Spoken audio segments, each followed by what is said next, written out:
Selamat malam teman-teman. Shalom. Mari kita belajar pada malam hari ini. Kita akan sampai tujuan sejalan hidup.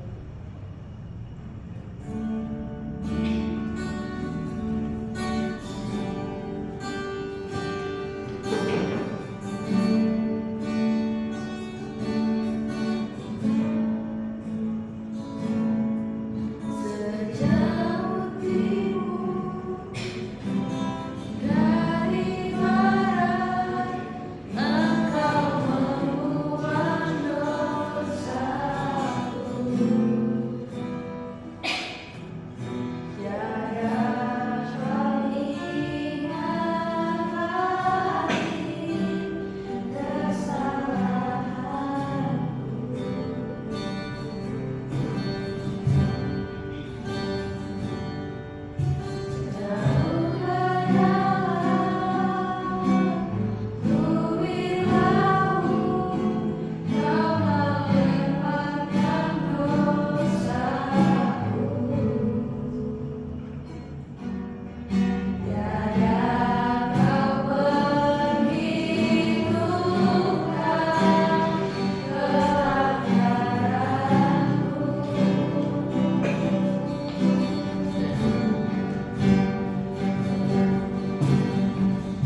bersyukur banget punya keluarga yang kasih sayangnya nggak lebih lah. Terima kasih. Yeay. Terima kasih atas Baik banget.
tentang tokoh-tokoh Kristen yang apa ya, kayak ada karya ilmiahnya apa itu segala macam gitu. Nah disuruh buat itu lah. Jadi kan dalam satu kelas itu pasti berbeda-beda keyakinan. Jadi yang Kristen itu dipisah-pisahkan sendiri gitu loh.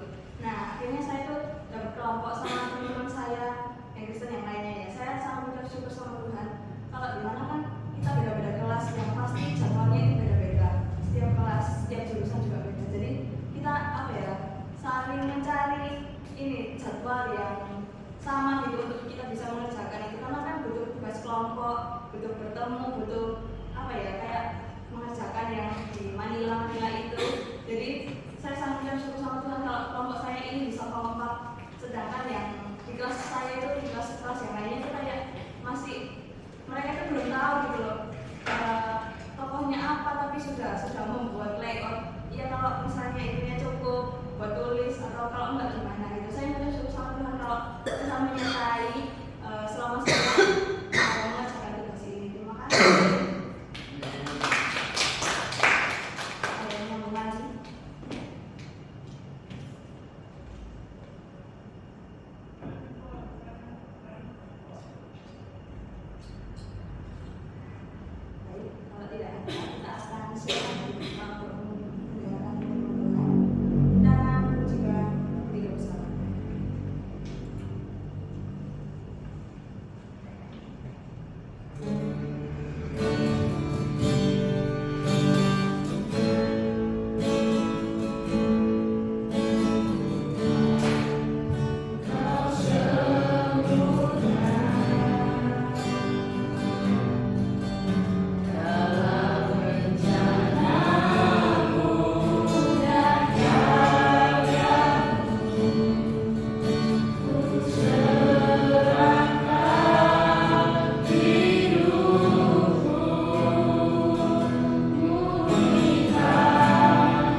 ayatnya yang ke-28. Kitab Roma pasalnya yang ke-8 ayatnya yang ke-28. Jika sudah menemukannya, saya mengajak kita semua untuk membacanya secara bersama-sama dalam hubungannya ketiga. Kita mulai. Roma pasalnya yang ke-8 ayatnya yang ke-28. 1, 2, 3. Kita tahu sekarang bahwa Allah turut bekerja dalam segala sesuatu untuk mendatangkan kebaikan bagi mereka yang mengasihi Dia, yaitu bagi mereka yang terpanggil sesuai dengan rencana Allah. Amin untuk pembacaan firman Tuhan. Dari firman Tuhan yang kita baca pada saat ini, saya mengambil sebuah tema, yaitu Tuhan selalu punya rencana yang terbaik untuk hidup kita. Tuhan selalu punya rencana yang terbaik untuk hidup kita. Teman-teman semua yang dikasihi dalam Tuhan Yesus Kristus, tentunya kita tahu bahwa dalam menjalani kehidupan kita ini, kita semua pasti pernah melewati akan masa-masa sulit. Dan tentunya semua orang pasti mengalami hal tersebut. Tidak ada orang yang pernah mengalami yang namanya tidak ada suatu kesulitan dalam menjalani hidup ini. Tetapi semua orang di dalam dunia ini tentunya dalam menjalani hidup ini pasti mengalami yang namanya kesulitan. Dan itu adalah suatu kenyataan yang harus diterima, suatu kenyataan yang harus dijalankan juga. Dan dalam situasi sulit atau masa-masa sulit yang kita alami, yang kita hadapi, itu juga adalah suatu hal di mana kita harus tahu bahwa dari semua itu Tuhan tidak pernah tinggal diam, tetapi Tuhan juga bekerja atas setiap masa-masa sulit yang kita hadapi dan yang kita alami. Tentunya dalam menjalani hidup kita ini, kita dibawa dalam situasi yang tidak pernah kita rencanakan atau tidak pernah kita pikirkan. Mungkin ada saat kita tidak tahu, tiba-tiba sakit penyakit datang melanda kita. Mungkin ada kegagalan yang mengecewakan kita. Mungkin ada kehilangan yang membuat hati kita itu menjadi patah, membuat hati kita menjadi remuk dan lain sebagainya. Mungkin ada waktu ketika di mana kita merasa dunia seakan-akan sudah runtuh di hadapan kita. Ada waktu juga di mana ketika kita merasa doa-doa kita sudah tidak terjawab. Dan terkadang kita berpikir sendiri dalam hati kita, dalam diri kita masing-masing bahwa Tuhan seakan-akan tidak peduli sama sekali sama diri kita. Tuhan seakan-akan diam. Dia tidak berbuat apa-apa untuk diri kita. Tetapi hal inilah yang harus dialami oleh semua orang.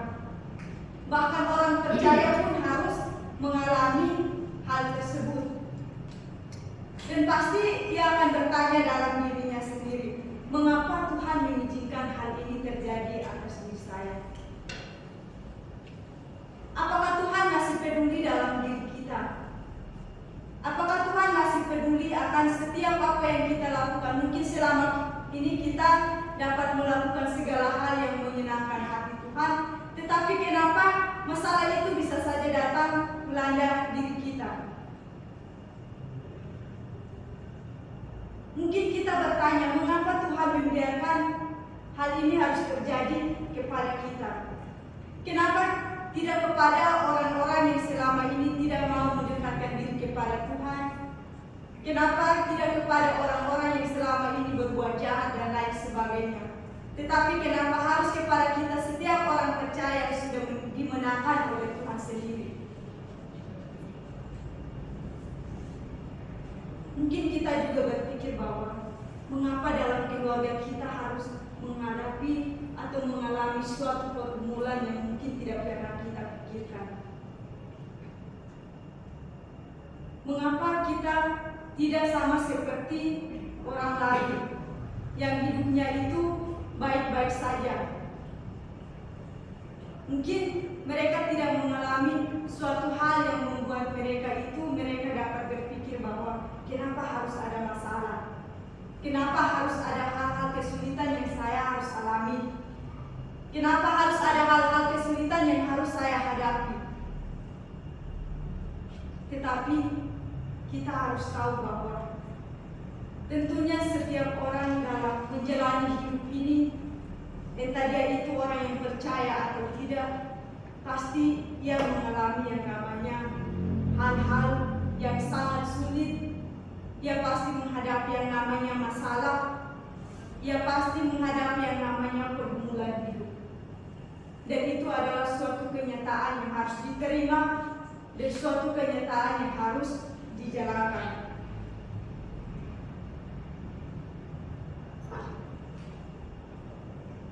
Tetapi dalam firman Tuhan kita pada malam hari ini, kita harus tahu bahwa dalam setiap langkah kehidupan kita, apapun yang kita alami, apapun yang kita hadapi, kita harus tahu bahwa Tuhan sedang bekerja dalam semuanya itu. Tuhan sedang bekerja di balik semua hal yang terjadi atas hidup kita, entah itu baik atau tidak.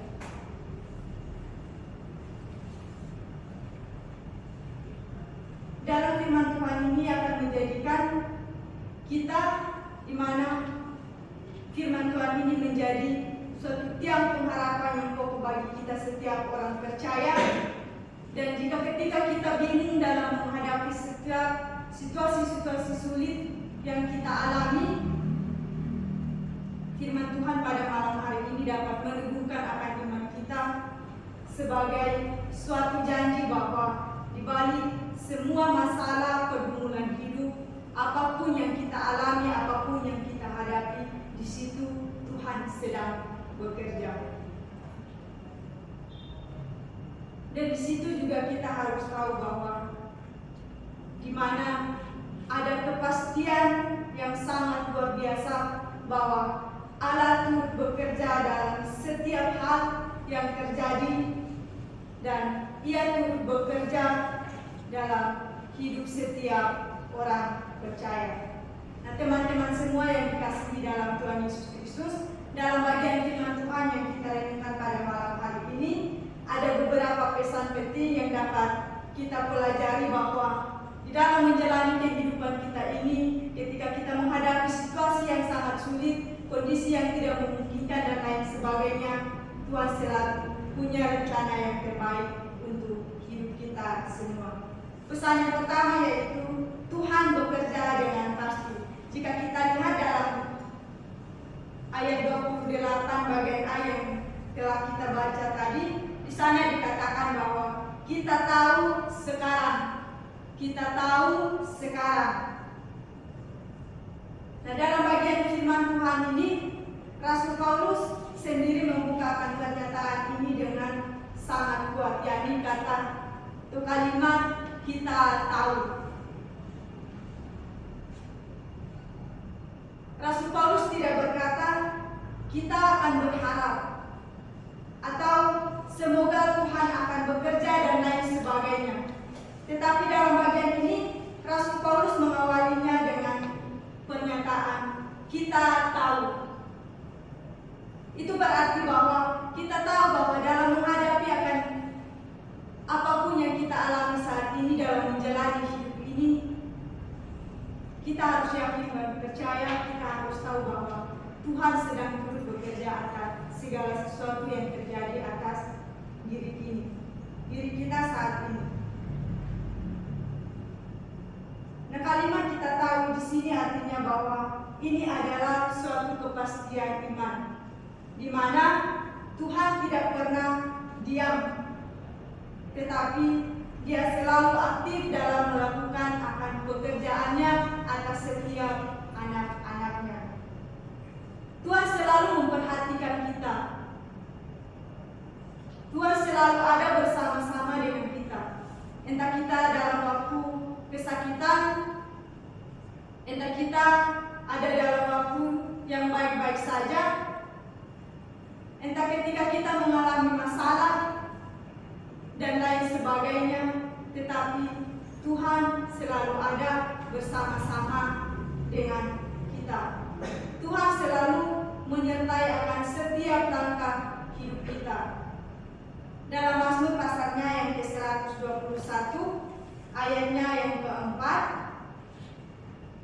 Dalam Mazmur pasalnya yang 121, ayatnya yang keempat, firman Tuhan berkata bahwa sesungguhnya tidak terlelap dan tidak tertidur penjaga Israel.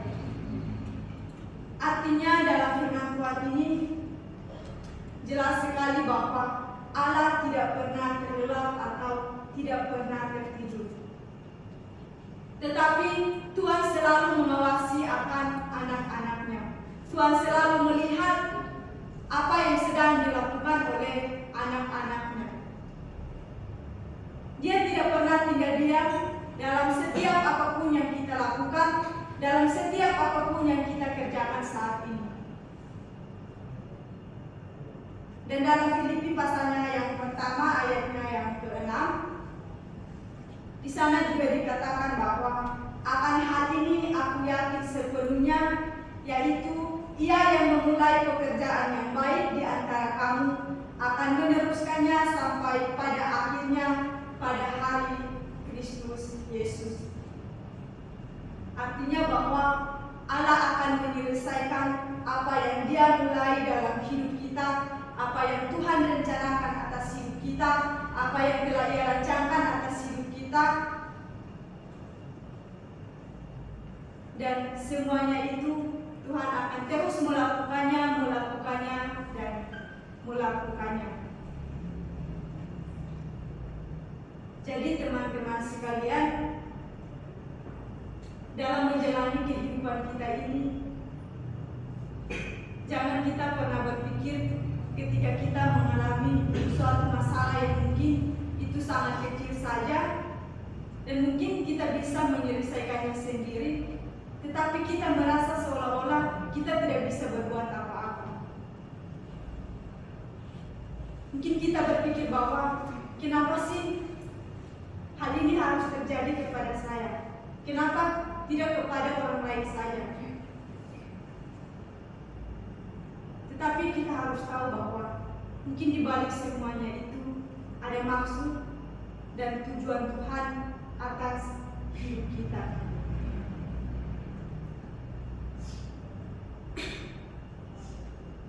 Jadi teman-teman semua, ketika kita menghadapi akan situasi yang mungkin sangat membingungkan untuk kita jalani, untuk kita hadapi, mungkin kita merasa bahwa Tuhan jauh dari hidup kita,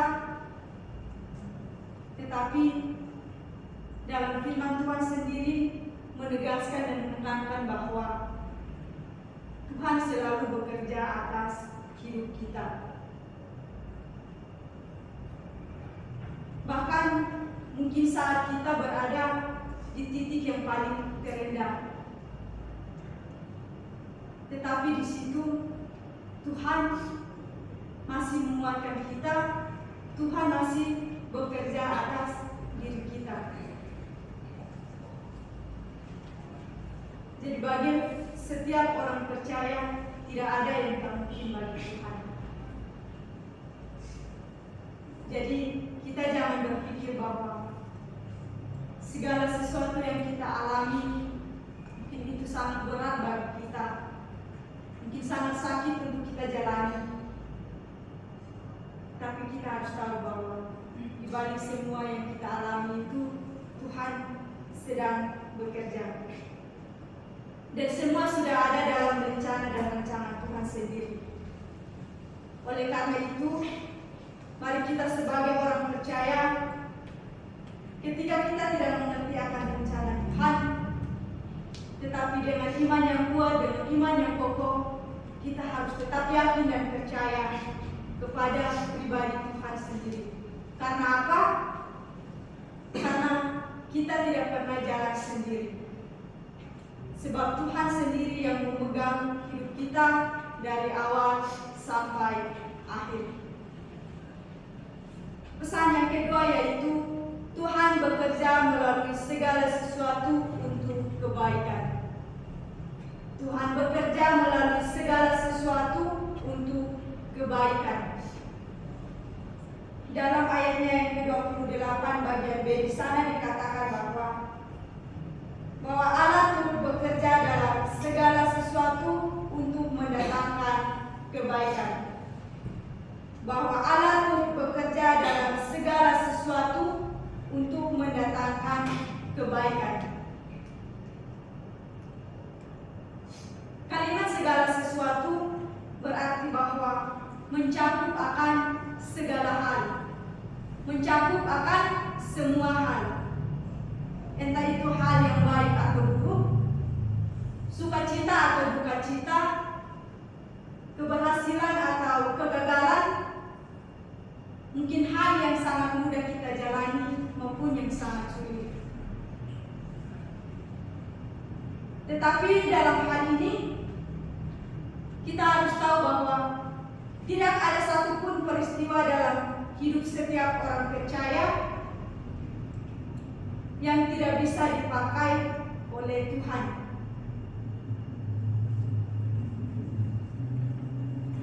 Dalam menjalani hidup kita ini, ketika kita mengalami sesuatu hal yang mungkin sangat menimpa hidup kita, atau ketika kita ingin mencapai sesuatu tetapi di situ kita gagal, kita harus tahu bahwa Tuhan sendiri juga memakai akan hal-hal yang buruk terjadi atas hidup kita. Supaya apa? Supaya kita tahu bahwa di balik semua itu juga Tuhan punya rencana. Mungkin saja ketika kita mengalami sesuatu hal yang telah kita yakini saat ini, atau kita berhasil dalam sesuatu yang kita capai, mungkin saja kita bisa lupa Tuhan. Dan mungkin dari situ Tuhan ingin supaya ketika kita dalam hal yang sulit ataupun tidak, ketika kita berhasil atau tidak, kita harus tetap ingat kepada Tuhan. Karena apa? Karena Tuhanlah yang selalu ada bersama-sama dengan kita.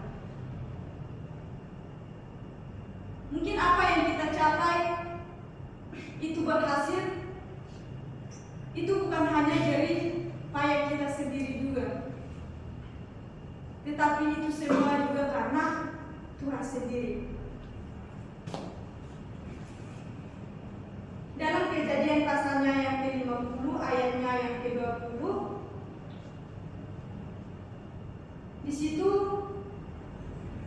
Tuhan juga mengatakan bahwa yang jahat pun juga diubah oleh Tuhan untuk mendatangkan kebaikan.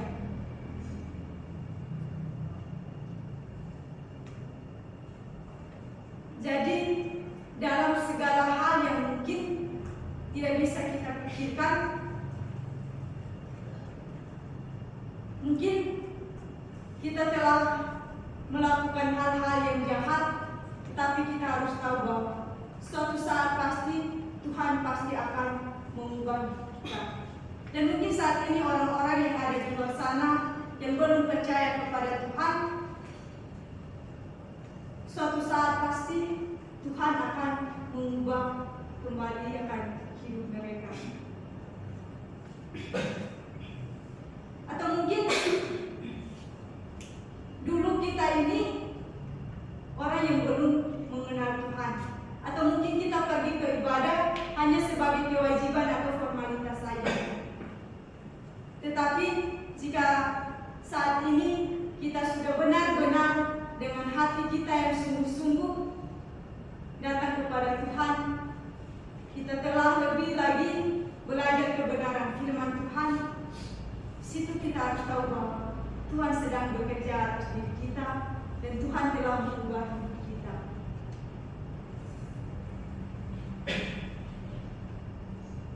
Jadi kita harus tahu bahwa dalam setiap langkah kehidupan kita ini, Tuhan yang menentukan semua apapun yang telah kita rencanakan.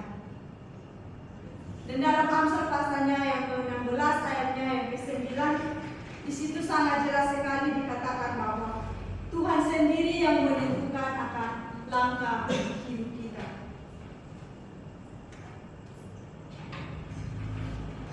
Jadi sangat penting bahwa kita harus ingat kebaikan menurut Tuhan itu bukan hanya kenyamanan, tetapi tentang pembentukan karakter, kedewasaan rohani kita, iman yang mau bertumbuh, dan hidup yang semakin mau serupa dengan Kristus. Seperti dalam Roma pasalnya yang ke-8 ayatnya yang ke-29, situ dikatakan bahwa sebab semua orang yang dipilihnya dari semula, mereka juga ditentukannya dari semula untuk menjadi serupa dengan gambaran anaknya, supaya ia anaknya itu menjadi yang sulung di antara banyak saudara. Jadi dalam bagian ayat firman Tuhan ini menekankan, Rasul Paulus sendiri mengatakan bahwa kita telah dibentuk untuk menjadi serupa dengan Kristus. Di mana dalam menjalani kehidupan kita itu, kita harus menunjukkan hidup yang penuh dengan buah-buah roh. Seperti dalam Galatia pasalnya yang ke-5 ayatnya yang ke-22 sampai ayatnya yang ke-23. Di situ di mana sebagai orang percaya dalam diri kita harus menunjukkan akan buah-buah roh itu dalam kita menjalani hidup ini.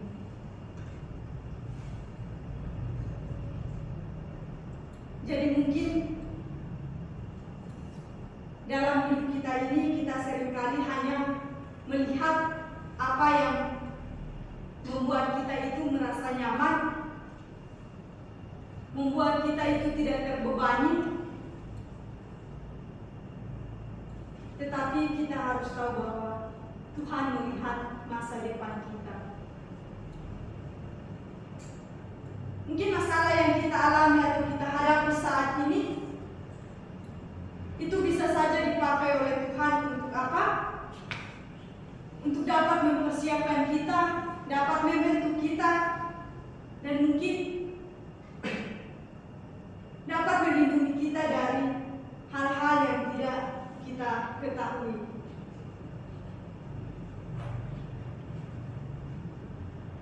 Jadi kita harus yakin dan percaya bahwa dalam segala hal yang tidak pernah kita pikirkan, di situ Tuhan sedang bekerja. Mungkin ketika kita di sekolah kita mengalami akan kesulitan dalam mengerjakan tugas, atau ketika kita mendapatkan tugas untuk presentasi, tapi ketika sampai hari hanya mungkin ada kendala lain, dan itu mungkin membuat kita merasa takut bahwa apakah kita bisa akan menyelesaikan tugas itu atau tidak. Mungkin kita sudah mempersiapkannya dari awal, tetapi sampai hari hanya untuk kita menyelesaikan tugas kita itu, tiba-tiba ada saja kendala yang mungkin tidak pernah kita pikirkan.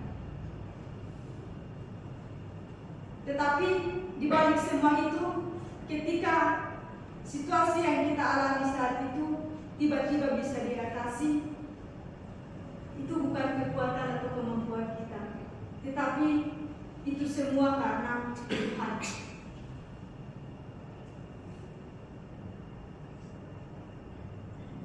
Pesan yang ketiga yang dapat kita lihat dalam kebenaran firman Tuhan yang kita baca pada malam hari ini, yaitu janji ini hanya bagi mereka yang mengasihi Tuhan. Janji janji ini hanya bagi mereka yang mengasihi Tuhan.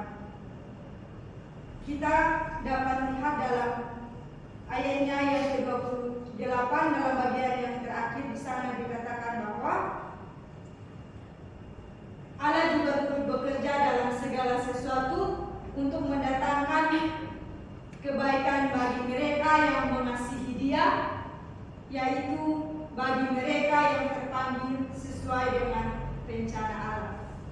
Tentunya kita tahu bahwa setiap janji yang Tuhan berikan itu bukan hanya saja kepada orang-orang tertentu, tapi kepada setiap umatnya. Tetapi dalam ayat firman Tuhan ini, Rasul Paulus menekankan bahwa janji yang besar dalam ayat ini tidak berlaku untuk semua orang, tetapi hanya bagi mereka yang mengasihi Tuhan. Di mana orang yang mengasihi Tuhan adalah orang yang hidup taat, setia, dan menjadikan Tuhan sebagai prioritas utama, yang selalu mengutamakan dan mengandalkan Tuhan dalam segala hal. Mungkin ketika ia dalam tekanan, mungkin ketika ia mengalami masalah atau kesulitan dalam menjalani hidup ini, tetapi di balik semuanya itu dia hanya mengandalkan Tuhan. Dia hanya memprioritaskan Tuhan sebagai dasar utama dalam menjalani hidup ini. Dan Rasul Paulus juga menekankan di sini bahwa janji yang besar itu juga berlaku bagi mereka yang terpanggil. Hal ini berbicara tentang bagaimana orang Kristen atau orang percaya yang sudah lahir baru juga, yang mau menyerahkan hidupnya sepenuhnya kepada Tuhan untuk mengikuti rencana Tuhan dalam hidupnya. Dalam Efesus pasalnya yang pertama, ayatnya yang ke-4 sampai ayatnya yang ke-5, sana juga mengatakan bahwa kita dipanggil, dipilih untuk hidup dalam rencananya.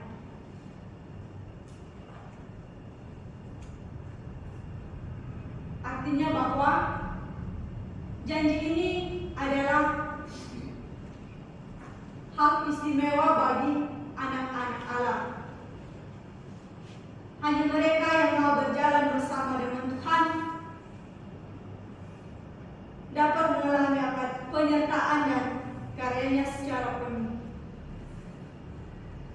Jadi, jika kita mau menerima janji tersebut, kita harus hidup dengan mengasihi Tuhan.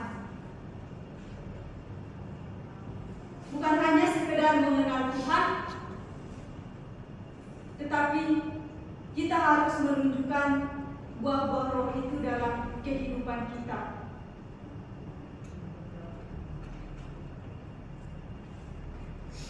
Dan salah satunya itu adalah kasih, di mana kasih juga dapat membuat kita semakin peka dan taat, sehingga kita juga bisa melihat bagaimana Tuhan mengatur, bagaimana Tuhan memimpin dan menyertai akan langkah kehidupan kita. Kita harus tahu bahwa itu semua untuk mendatangkan kebaikan bagi diri kita semua. Jadi, mengakhiri perenungan firman Tuhan kita pada malam hari ini, dalam firman Tuhan ini merupakan suatu janji yang penuh pengharapan bagi setiap kita bahwa Tuhan telah bekerja dengan pasti, bukan dengan ragu-ragu, tetapi Tuhan juga bekerja dalam segala sesuatu, termasuk hal-hal yang buruk, termasuk dengan hal-hal yang mungkin tidak pernah kita pikirkan, di mana kita harus mengerti bahwa Tuhan bekerja melalui hal-hal tersebut untuk mendatangkan kebaikan, bukan untuk kehancuran, bukan untuk kegagalan. Dan janji ini juga dapat diberikan kepada orang yang mau mengasihi Tuhan dan dipanggil sesuai dengan rencananya. Dan ketika kita tidak mengerti apa yang Tuhan lakukan atas hidup kita, tetapi dalam semua itu kita harus tetap yakin dan percaya bahwa apa yang Tuhan lakukan atas diri kita, di situ Tuhan memiliki rencana yang terbaik untuk diri kita semua. Karena itu, mari kita dalam menjalani kehidupan kita tetap kuat, kita tetap setia, dan tetap berpegang teguh pada kebenaran firman Tuhan, dan hanya yakin dan percaya kepada Tuhan bahwa dalam setiap keadaan yang kita jalani saat ini, semua itu Tuhan sedang bekerja. Oleh karena itu, dalam firman Tuhan kita pada malam hari ini mengajarkan kita bahwa tidak ada satupun pengalaman hidup setiap orang percaya yang sia-sia. Karena Tuhan tidak pernah tertidur, Tuhan tidak pernah tinggal diam, dan Tuhan tidak pernah berhenti bekerja untuk diri kita masing-masing. Jadi dalam bagian firman Tuhan yang telah kita baca bersama-sama pada malam hari ini menjadi dasar, menjadi fondasi bagi setiap kita orang percaya untuk tetap berdiri teguh, karena dalam hal ini menegaskan dan menekankan kepada kita bahwa tidak ada satupun peristiwa dalam hidup setiap orang percaya yang terjadi tanpa tujuan, tanpa rencana, atau tanpa maksud Allah. Karena Tuhan adalah Dia yang bekerja, Dia yang tidak pernah terlambat atau tidak pernah salah dalam melakukan segala hal, dan tidak pernah bingung juga, dan Dia tidak pernah membuat suatu keputusan yang gagal dalam setiap orang percaya. Sebelum mengakhiri firman Tuhan ini, saya akan bersaksi sedikit di mana dalam saya mengikuti perkuliahan saya, khususnya semester ini, saya mengalami begitu banyak hal yang membuat saya merasa ragu. Mana ketika saya menyelesaikan tugas-tugas saya juga, terkadang ada hambatan, ada kendala yang membuat saya bingung, karena saya mengerjakan tugas saya itu memakai laptopnya kakak. Jadi ketika kakak ini menggunakan laptopnya, saya hanya bisa mengerjakan tugas saya memakai handphone. Dan ketika sampai saatnya untuk UTS, tugas makalah maupun presentasi dan lain sebagainya itu harus dikumpulkan. Tetapi entah kenapa ketika sudah tiba waktunya untuk saya mengumpulkan tugas-tugas saya, di situ ada saja rencana Tuhan, di mana Tuhan bisa memakai teman-teman saja, di mana ada kakak-kakak saya di situ juga, kakak-kakak tingkat saya, mereka dapat membantu saya, mereka meminjamkan laptop mereka kepada saya sehingga saya mengerjakannya. Kemarin mau mengikuti UAS juga begitu, sampai saya sudah bingung, dan dosen-dosen juga sudah bilang kalau tidak ada yang menyelesaikan tugas-tugasnya, baik itu presentasi, makalah dan lain sebagainya, maka tidak akan mengikuti UAS. Di situ saya sudah merasa saya tidak dalam keadaan yang tidak baik-baik saja. Tetapi Tuhan memakai firman